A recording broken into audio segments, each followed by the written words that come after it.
नमस्कार, good morning India news देख रहे हैं आप और मैं हूं आपके साथ पुनीता सिंह और मेरे साथ मेरी सहयोगी हर्षा शर्मा भी मौजूद है और मेरे पीछे आप चाय की टपरी देख रहे हैं और साथ में हमारे गर्मा गर्म चाय भी है हर्षा। तो गर्मा गर्म चाय के साथ आपको गर्मा गर्म खबर भी बताएंगे और बताएंगे कि आज कौन सी वो खबर है जो देश दुनिया में चर्चाओं में रहने वाली है। तो खबर की शुरुआत बड़ी खबर के साथ कर लेते हैं।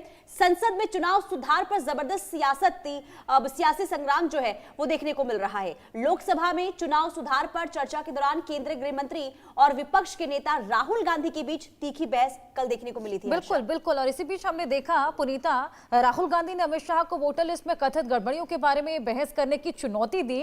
वहीं बीजेपी नेता ने पलटवार करते हुए कहा कि कोई भी ये तय नहीं कर सकता कि वो किस क्रम में अपनी बातें कहेंगे। राहुल ये भी कहते नजर आए, मैं आपको चैलेंज करता हूं कि आप मेरी वोट चोरी की तीनों प्रेस कॉन्फ्रेंस पर बात करें। इस पर अमित शाह भड़क उठे, कहते हैं कि मैं 30 साल से विधानसभा और लोकसभा से चुनकर आ रहा हूं, मुझे संसदीय प्रणाली का लंबा अनुभव है। अमित शाह ये भी कहते नजर आए। विपक्ष के नेता महोदय कहते हैं कि पहले मेरी बात का जवाब दीजिए, मैं कहना चाहता हूं कि आपके हिसाब से संसद नहीं चलेगी, मेरे बोलने का क्रम मैं तय करूंगा, इस तरीके से ही संसद नहीं चलने वाली है।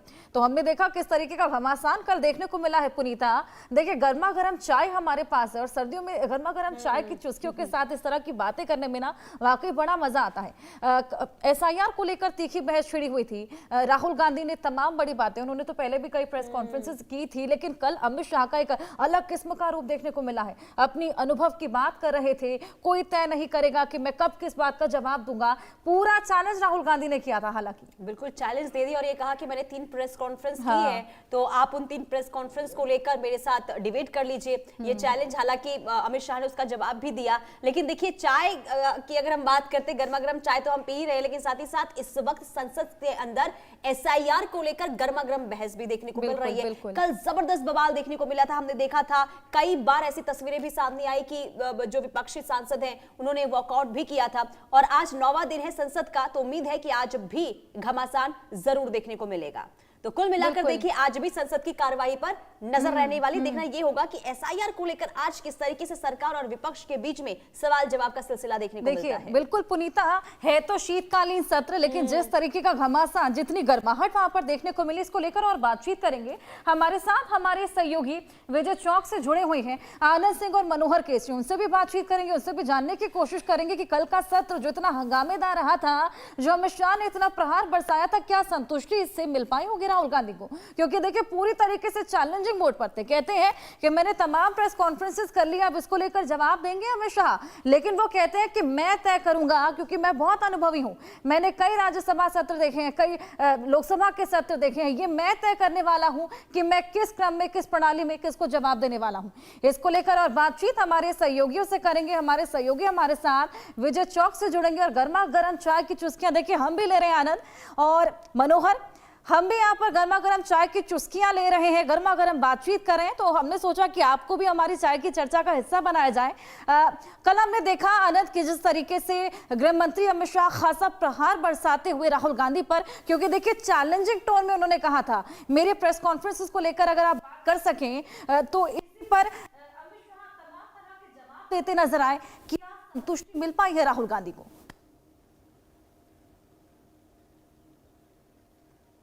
देखिए, जिस तरीके से कल राहुल गांधी ने सीधे तौर पे जवाब दिया अमित शाह को, जो गृह मंत्री हैं देश के, जब वो बात कर रहे थे इलेक्टोरल रिफॉर्म्स को लेकर, जब उनकी डिबेट हुई थी, तो कांग्रेस के जो विपक्ष के नेता हैं राहुल गांधी, लोकसभा में वो और उनकी बहन प्रियंका गांधी वाड्रा दोनों ने वॉकआउट किया था जब अमित शाह का बयान चल रहा था। और सीधे तौर पे मीडिया से बात करते हुए राहुल गांधी ने साफ किया कि आज जो गृह मंत्री थे वो कम्प्लीटली डिफेंसिव मोड पे थे, जहां अमित शाह तमाम आरोप लगा रहे थे कि ईवीएम के वजह से कांग्रेस नहीं हार रही है, कांग्रेस हार रही है अपने शीर्ष नेतृत्व की वजह से।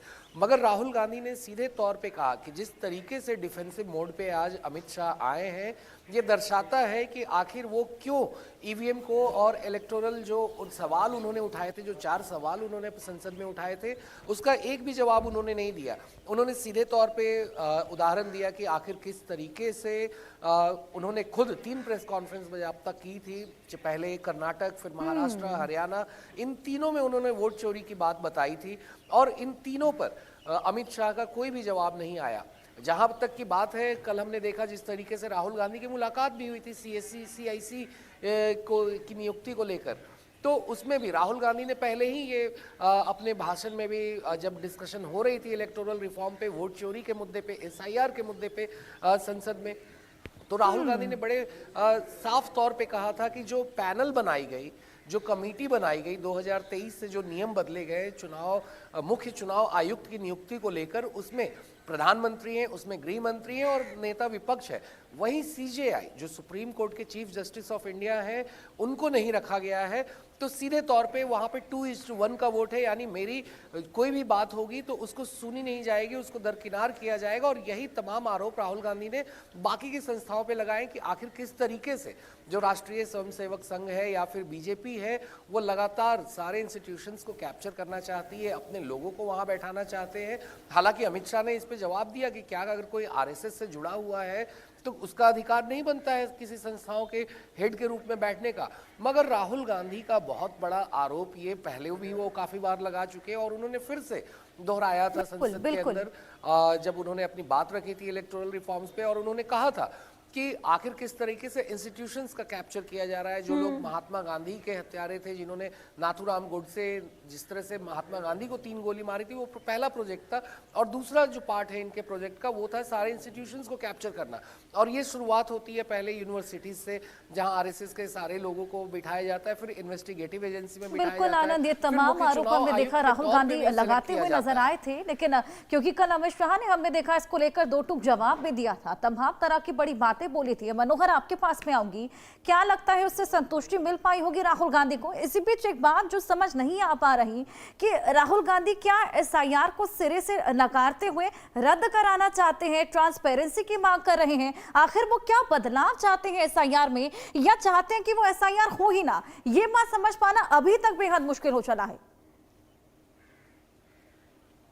देखिए, बिल्कुल मुश्किल तो हो गया है और हमारे सहयोगी आनंद बता रहे थे, सारी बातें इन्होंने बताई, लेकिन वो भाग क्यों गए? कल अगर आप देखेंगे सदन के अंदर जब कानून की धज्जियां उड़ाने की बात जो है, सो अमित शाह कह रहे थे कि इन्होंने कानून का पालन नहीं किया। वोट चोरी की बात नेहरू से लेकर के सोनिया गांधी तक सारी बात उन्होंने बता दी, लेकिन सुनने की बात नहीं। स्पीकर को बीच में इंटरवेन करना पड़ा और स्पीकर ने कहा कि आपकी बात भी सुनी जाएगी। अमित शाह ने भी इस बात को कहा कि ठीक है, अगर आप सवाल करना चाहते तो हम सवाल का जवाब देंगे। बीच में सवाल भी किया गया, राहुल गांधी ने सवाल किया, हालांकि राहुल गांधी ने चुनौती दी थी, लेकिन सबसे बड़ी बात है बीच में भागना। क्योंकि अब आप देखिए, वोट चोरी का लगातार आरोप लगा रहे थे राहुल गांधी, और उस वोट चोरी का जवाब किस तरह से दिया, जिसकी वजह से प्रधानमंत्री नरेंद्र मोदी ने एक्स पोस्ट करके अमित शाह जो केंद्रीय गृह मंत्री हैं, उनके जवाबों का उन्होंने तारीफ की है। उन्होंने कहा कि किस तरह से फैक्ट्स पे उन्होंने बात की है। अगर राहुल गांधी हो, प्रियंका गांधी हो, इन बातों को झुठला सकते हैं क्या? उस वक्त ये बातें नहीं थी। अमित शाह ने ये भी बात भी कही, उन्होंने कहा कि हम कोर्ट का हवाला दे रहे हैं, कोर्ट में सारे डॉक्यूमेंट्स हैं, क्या उसको भी झुठला देंगे? अब दूसरी बात रही एसआईआर को लेकर के। एसआईआर को लेकर के उन्होंने बताया कि पहले किस तरह से इनके सरकारों में भी एसआईआर होता रहा। उस समय तो बहुत अच्छा लगता था, लगातार अमित शाह भी हो या दूसरे मंत्री हो, उनका ये कहना है कि जब अपनी बारी हो, अपनी जीत हो, बहुत अच्छा, ईवीएम अच्छा है। और जब बिल्कुल बिल्कुल सही कहा आपने मनोहर, जैसे ही बात खुद की हार की आती है तो कभी एसआईआर पर ब्लेम किया जाता है, कभी ईवीएम की गड़बड़ी को लेकर ब्लेम किया जाता है। मेरे साथ मेरी सहयोगी पुनीता भी लगातार बनी हुई है, चाय की टपरी पर उनकी मौजूदगी है,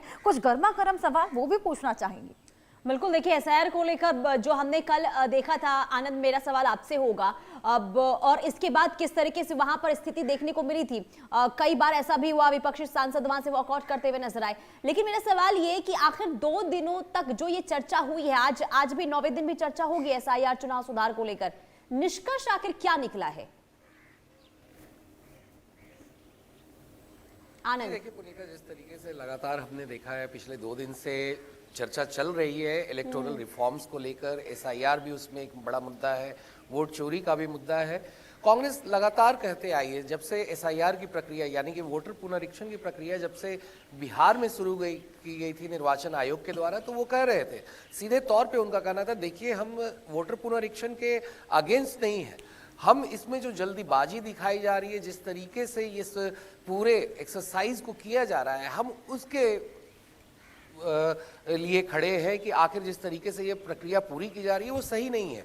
उन्होंने बताया था, इलेक्शन कमीशन के भी दरवाजे पे वो लोग गए थे, हमने देखा था आखिर किस तरीके से लगातार विपक्षी पार्टियां सारी एक साथ गोलबंद हुई थी, और उन्होंने कहा था कि किस तरीके से कितने लोगों को जो एलिजिबल वोटर्स हैं उनको भी हटाया गया है। और यही कारण है, लगातार राहुल गांधी ने भी जब अपनी प्रेस कॉन्फ्रेंस की थी तो उन्होंने सीधे तौर पर बताया था कि ये सारे सबूत हैं। और फिर अपने दूसरे तीसरे प्रेस कॉन्फ्रेंस में उन्होंने ये भी बताया कि जो हमने सबूत बताए थे फिर उनके लिंक से इलेक्शन कमीशन क्यों हटा रहा है। तो एक बड़ा सवाल चुनाव आयोग के ऊपर कि आखिर जो एविडेंस उन्होंने दिए थे, जो प्रूफ उन्होंने दिए थे, उसको क्यों छिपाया जा रहा है। फिर जब वो बात करते हैं कि आखिर ब्राजीलियन महिला की जिसकी तस्वीर करीब 22 जगह पे हरियाणा में वोटर रोल्स में थी, एक महिला की तस्वीर करीब 220 जगहों पे थी, इन सारी चीजों को आखिर क्यों वो इलेक्शन कमीशन नहीं बताता है। अभी तक उन्होंने कहा कि चुनाव आयोग ने अभी तक उन्हें जवाब नहीं दिया है। वहीं जब इस पे पूरी चर्चा हो रही थी, राहुल गांधी ने और भी चीजें कही थी कि जो 45 दिन में सीसीटीवी फुटेज को नष्ट करने की बात कही जा रही है, राहुल गांधी ने साफ तौर पे कहा कि ये डाटा की बात नहीं है, यहाँ पे इंटेंशन की बात है कि आखिर आप चोरी छिपाना चाहते हैं, आखिर आप सबूत क्यों नहीं सामने रख सकते हैं, लोगों को दिखा क्यों नहीं सकते हैं। ईवीएम की बात करते हुए राहुल गांधी ने कहा कि हमें आप ईवीएम सौंपे, हम उसको एक्सपर्ट से एनालाइज कराते हैं कि ये हैक हो सकता है या नहीं हो सकता है। इस पे भी आपने जवाब नहीं दिया। तीसरी उन्होंने बड़ी बात जो कही थी राहुल गांधी ने, उन्होंने सीधे तौर पे कहा था कि आखिर जो मुख्य चुनाव आयुक्त हैं उनको इम्यूनिटी क्यों दी गई है। अगर वो किसी तरह की कोई गलती कर रहे हैं तो उन्हें इम्यूनिटी देने का क्या कारण है। और यही कारण था कि राहुल गांधी ने फिर उनकी चयन प्रक्रिया पे भी सवाल उठाया था कि 2:1 का जहां रेशियो हो जाता है, प्रधानमंत्री और गृह मंत्री एक साथ हो जाते हैं तो मेरी आवाज सुनने वाला कोई नहीं है, तो मुख्य जो सीजेआई हैं सुप्रीम कोर्ट के, उनको उस पैनल में क्यों नहीं रखा गया है जो चुनाव आयुक्त को नए तौर पे ला सके।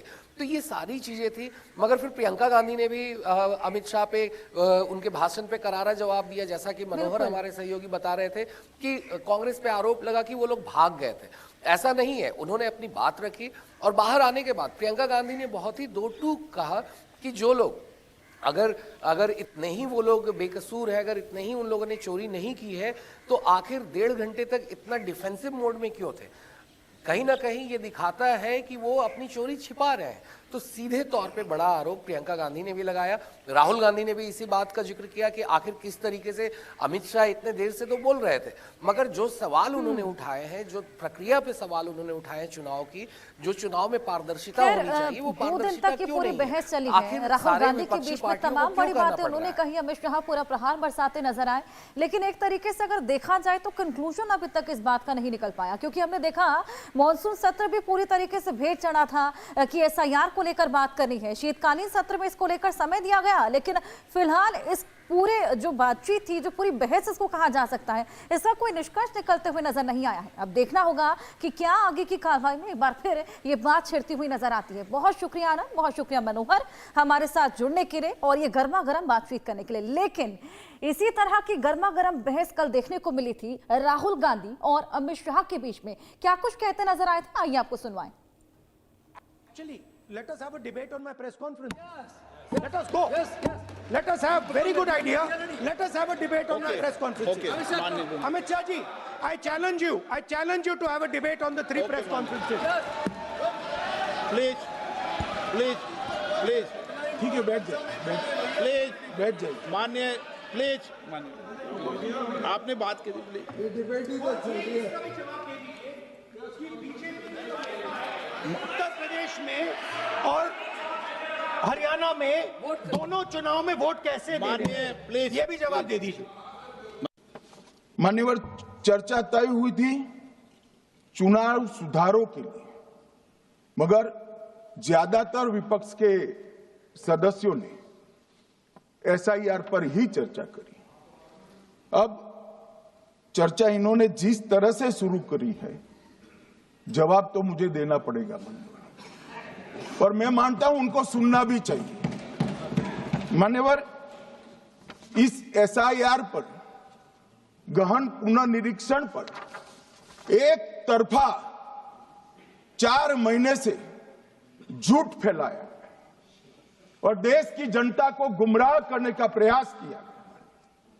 और मेरा आग्रह है सदन के पक्ष और विपक्ष के सभी सदस्यों, मैंने एसआईआर की प्रक्रिया का, इससे जुड़े हुए संवैधानिक अनुबंधों का और भूतकाल में जो एसआईआर हुए वो सभी का गहन अभ्यास किया है।